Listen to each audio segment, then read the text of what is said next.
দেখুন বন্ধুরা, লোকটি ধান কেটে নিয়ে যাওয়ার পরে ধান খেতে পানি ছিল, সেখান থেকে মাছ ধানের শিকড়গুলো এভাবে টান দিয়ে তুলছে এবং সেখানে তার নিচ থেকে মাছগুলো কীভাবে সুন্দর করে ধরে নিচ্ছে। সে ইতিমধ্যে অনেকগুলো মাছ পেয়েছে, সে আরও অনেকগুলো মাছ ধরছে। এভাবে সে কাদা নেড়ে চেড়ে মাছগুলো দেখেন কীভাবে তুলে নিচ্ছে। দেখেন কি বুদ্ধি লোকটির, কত সুন্দর মাছগুলো সে ধরে নিচ্ছে। আবার আরেকটি মাছ পেয়েছে, দেখেন সে কাদাগুলো আবার নাড়ছে মাছ আছে কিনা। সুন্দর এগুলো মাছ, মাছগুলোর নাম হচ্ছে আমাদের এলাকায় বাইম মাছ বলে, আপনাদের এলাকায় কী মাছ বলে জানি না। আরেকটি মাছ পেয়েছে, সে আরেকটি শিকড় টান দিয়ে তুলছে এবং তার নিচে মাছ আছে কিনা সেটি দেখছে।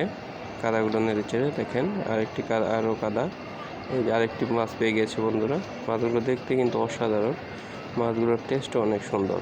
দেখছেন কি সুন্দর বুদ্ধি, লোকটির বুদ্ধি থেকে আসলে আমি হতবাক হচ্ছি। লোকটি মাছগুলো নেড়ে চেড়ে দেখছে, অনেকগুলো মাছ হয়ে গিয়েছে এবং কাদাগুলো ফেলে দিল। দেখেন মাছগুলো